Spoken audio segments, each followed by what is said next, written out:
I am grateful for this opportunity to Je suis speak reconnaissant de l'occasion qui m'est donnée de m'adresser à vous en ce jour de sabbat, à la conférence générale de l'Église de Jésus-Christ des Saints des Derniers Jours.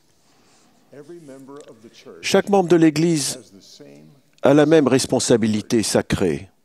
We accepted it and Nous l'avons accepté to rise to it. et nous avons promis de nous en acquitter quand nous nous sommes fait baptiser. From the words of Alma, Les paroles d'Alma, Mormon prophet, le grand prophète du livre de Mormon, God, nous apprennent ce que nous avons promis à Dieu de devenir. willing to mourn with those that Disposés à pleurer avec ceux qui pleurent, oui, et à consoler ceux qui ont besoin de consolation, as witnesses et à être les témoins de Dieu en tout temps et en toutes choses, et dans tous les lieux où vous serez, jusqu'à la mort, that you may be redeemed of God, afin d'être rachetés par Dieu et d'être comptés avec ceux de la première résurrection, that you may have.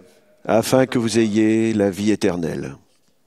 That is a lofty charge. C'est une grande responsabilité et une promesse glorieuse de la part de Dieu. Today is of Mon discours aujourd'hui est un message d'encouragement. just as the Book of Mormon makes the charge. Le livre de Mormon nous explique clairement notre responsabilité Directs us upward. et il nous indique aussi la voie qui nous conduit vers le haut, vers la vie éternelle. We have promised to become Premièrement, nous avons promis de devenir charitables. we promise Deuxièmement, witnesses. nous avons promis de devenir des témoins de Dieu. Third, we promise Et troisièmement, nous avons promis de persévérer. the best guide to learn how Le livre de Mormon est le meilleur guide pour évaluer notre réussite et pour savoir comment faire mieux. becoming charitable. Commençons par la charité. Remind you of recent experiences. Je vais vous rappeler des expériences récentes. Participated in a day of service. Beaucoup d'entre vous ont participé à une journée de service. Il y en a eu des milliers organisés dans le monde entier. A council of your fellow saints. Réunis en conseil, des membres de votre unité ont prié pour savoir quel service planifier. Ils ont demandé à Dieu qui nous devions servir, quel service rendre To invite to participate. et qui devait être invité à participer. May even have prayed not to Ils ont peut-être même prié pour ne pas oublier les pelles ou l'eau potable. above all they prayed Avant tout, that all who gave ils ont prié pour que toutes les personnes qui rendraient service et toutes celles qui en seraient les bénéficiaires ressentent l'amour de Dieu. answered in at least one ward. Je sais que ces prières ont été exaucées au moins dans une paroisse. Plus de 120 membres se sont portés volontaires pour aider. Transformed En 3 heures, grounds of ils ont transformé les jardins d'une église dans notre collectivité. hard and happy Cela a été un travail difficile et joyeux. of the church. Les pasteurs de l'église en ont été reconnaissants. All who worked together that day. Toutes les personnes qui ont travaillé ensemble ce jour-là ont ressenti de l'unité et plus d'amour. They felt joy as Certaines ont même dit qu'elles avaient ressenti de la joie en arrachant les mauvaises herbes et en taillant les arbustes. why they felt that. Les paroles du livre de Mormon les ont aidées à savoir pourquoi. Said to his people, C'est le roi Benjamin qui a dit à son peuple, je cite, service of your fellow being. que lorsque vous apprenez que lorsque vous êtes au service de vos semblables, vous êtes au service de votre Dieu. Fin de citation. Et c'est Mormon qui, dans le livre de Mormon, a enseigné en ces mots la charité et l'amour pur du Christ, et elle subsiste à jamais. Was found possessed of it. Et tout ira bien pour quiconque sera trouvé la possédant au dernier jour. Lord is keeping his promise Le Seigneur tient les promesses qu'il vous a faites, dans la mesure où vous tenez les vôtres. for him. Quand vous servez les autres pour lui, il vous fait ressentir son amour. Et avec le temps, Of charity. les sentiments de charité commencent à faire partie de votre nature. And you will receive the assurance Et vous recevrez dans votre cœur, comme Mormon, l'assurance que si vous continuez de servir les autres dans la vie, tout ira bien pour vous.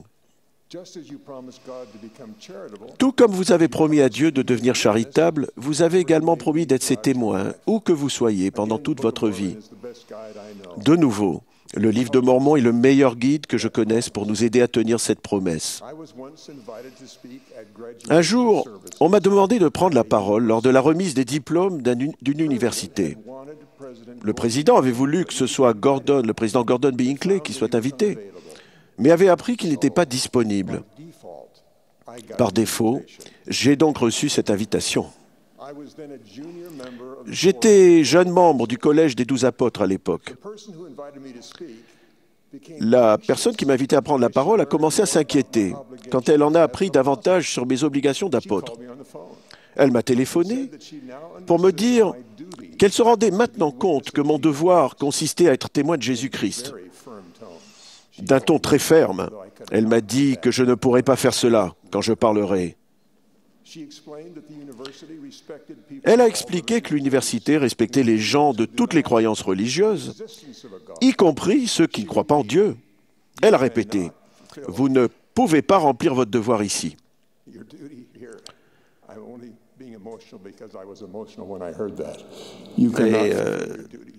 J'étais vraiment touché quand elle m'a dit ça profondément, quand elle m'a dit « Vous ne pouvez pas remplir votre devoir ». Quand j'ai raccroché le téléphone, j'avais des questions sérieuses à l'esprit. Est-ce que je devais dire à l'université que je ne tiendrais pas mon engagement de prendre la parole? Il n'y avait plus que quelques semaines avant cette cérémonie. Mon intervention avait été annoncée.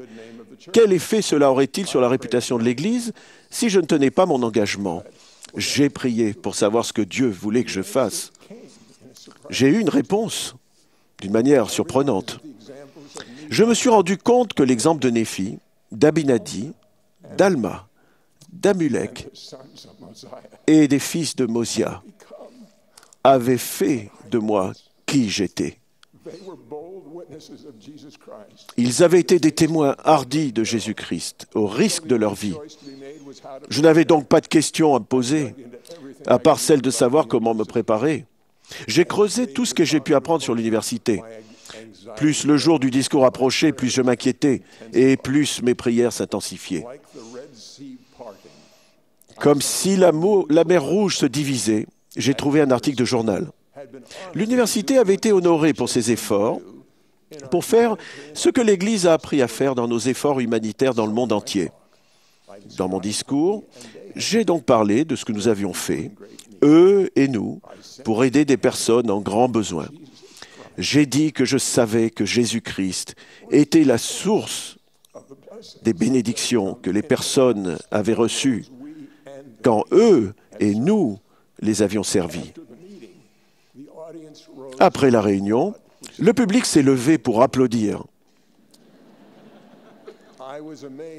J'étais étonné et toujours un peu inquiet.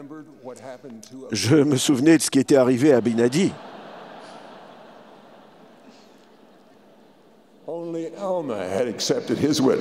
Seul Alma avait accepté son témoignage. Mais ce soir-là, lors d'un grand dîner officiel, j'ai entendu le président de l'université dire qu'il avait entendu les paroles de Dieu dans mon discours.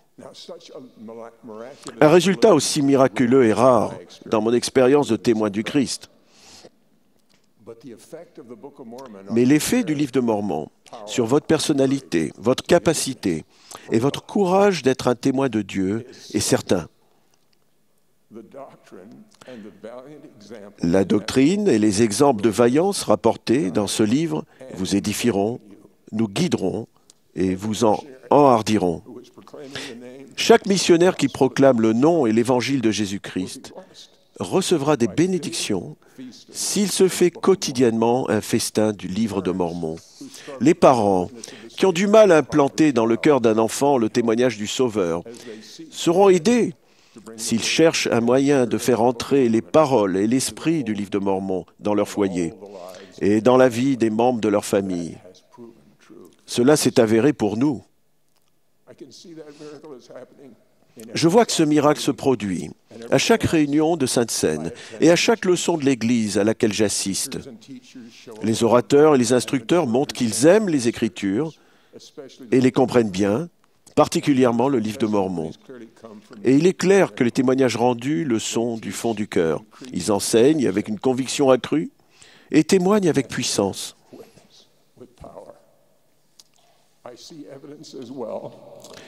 Je vois aussi des preuves que nous nous améliorons pour ce qui est de la troisième partie de la promesse que nous avons faite lors du baptême. Nous avons fait alliance de persévérer, de respecter les commandements de Dieu tant que nous vivrons. Je suis allé rendre visite à l'hôpital à une amie de longue date chez qui on avait diagnostiqué un cancer en phase terminale. J'ai emmené 2 de mes filles qui étaient jeunes. Je ne m'attendais pas à ce que la sœur les reconnaisse. Sa famille était autour de son lit quand nous sommes entrés. Elle a levé les yeux et a souri. Je me souviendrai toujours de son expression lorsqu'elle a vu que nous avions emmené nos filles.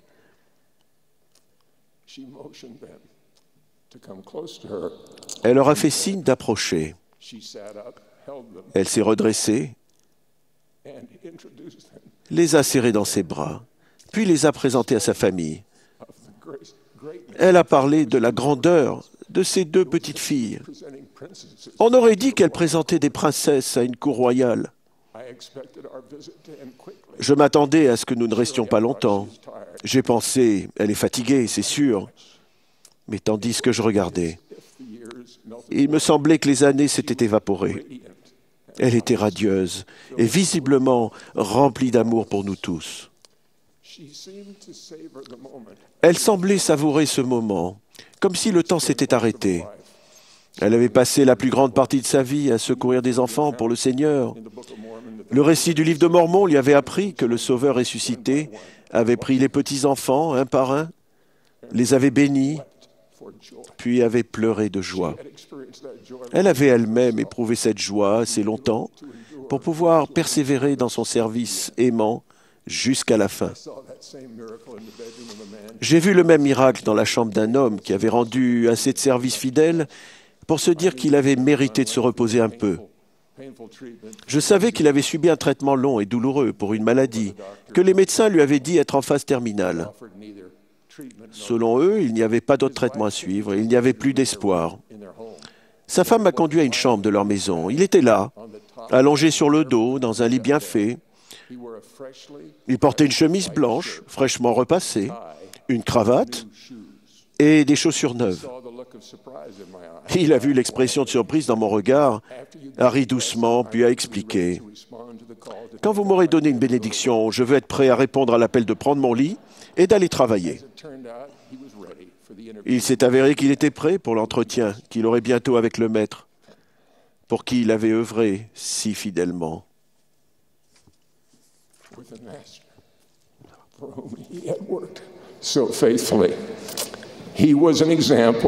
Il était un exemple des saints des derniers jours, pleinement convertis, que je rencontre souvent, après qu'ils ont mené une vie de service dévouée. Ils vont de l'avant avec persévérance. Marion G. Romney a donné cette description. Chez la personne totalement convertie, le désir des choses contraires à l'évangile de Jésus-Christ s'est éteint. Il est remplacé par l'amour de Dieu, joint à une ferme détermination de respecter ses commandements. Fin de citation. C'est cette ferme détermination que l'on voit de plus en plus chez les disciples de Jésus-Christ, qui ont de la maturité, comme la sœur qui a accueilli mes filles, et l'homme qui portait des chaussures neuves, prêt à se lever et à marcher pour le Seigneur. Ils suivent son commandement jusqu'à la fin. Vous avez tous vu cette persévérance. Vous pouvez la revoir en lisant le livre de Mormon. Je ressens toujours de l'admiration quand je lis ces paroles d'un serviteur de Dieu, vieillissant et déterminé. Car en ce moment même, mon corps tout entier tremble extrêmement, tandis que j'essaye de vous parler. Mais le Seigneur me soutient et a souffert que je vous parle. Vous pouvez puiser comme moi du courage dans l'exemple de persévérance que Moroni nous a donné. Il était seul dans son ministère. Il savait que la fin de sa vie approchait. Pourtant, écoutez ce qu'il a écrit pour des gens qui n'étaient pas encore nés et pour les descendants de ses ennemis mortels. Je cite, « Oui, venez au Christ et soyez rendus parfaits en lui. Et refusez-vous toute impiété. Et si vous vous refusez toute impiété, et aimez Dieu de tout votre pouvoir, de toute votre pensée et de toute votre force, alors sa grâce vous suffit, afin que par sa grâce, vous soyez parfaits dans le Christ. » Moroni a rendu ce témoignage comme discours d'adieu de sa vie et de son ministère. Il a fait un appel à la charité, comme les prophètes dans tout le livre de Mormon. Il a ajouté son témoignage du Sauveur quand la mort le menaçait. Il était un enfant de Dieu pleinement converti, comme nous pouvons l'être, rempli de charité, constant et sans peur en tant que témoin du Sauveur et de son évangile, et déterminé à persévérer jusqu'à la fin. Moroni nous a enseigné ce que cela requiert de nous. Il a dit que la première étape qui nous conduit à la conversion complète est la foi. Lorsque nous étudions le livre de Mormon dans la prière, notre foi en Dieu le Père, en son Fils bien-aimé et en son évangile grandit. Le livre de Mormon fortifie notre foi dans les prophètes de Dieu anciens et modernes. Il peut nous rapprocher plus de Dieu que n'importe quel autre livre. Il peut changer une vie. Je vous exhorte à faire ce qu'a fait l'un de mes collègues missionnaires. Pendant son adolescence, quand il avait fait une fugue, quelqu'un avait mis un livre de Mormon dans une caisse qu'il transportait dans sa quête d'un plus grand bonheur. Les années ont passé, il est allé de lieu en lieu dans le monde entier. Un jour qu'il se sentait seul et malheureux, il a vu cette caisse. Elle était remplie d'objets qu'il avait transportés avec lui. Au fond, il a trouvé le livre de Mormon. Il a lu la promesse qu'il contenait et l'a mise à l'épreuve. Il a su qu'il était vrai. Ce témoignage a changé sa vie. Il a trouvé un bonheur qui dépassait ses rêves les plus chers.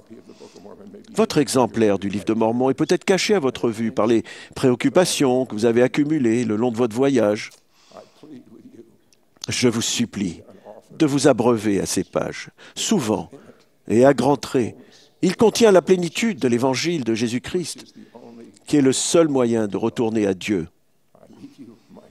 Pour finir, je vous témoigne de ma ferme assurance que Dieu vit et qu'il répondra à vos prières. Jésus-Christ est le Sauveur du monde. Le livre de Mormon est un témoignage véridique et sûr qu'il vit et qu'il est notre Sauveur ressuscité et vivant. Le livre de Mormon est un témoignage sûr et véridique de Jésus-Christ, au nom sacré de Jésus-Christ. Amen.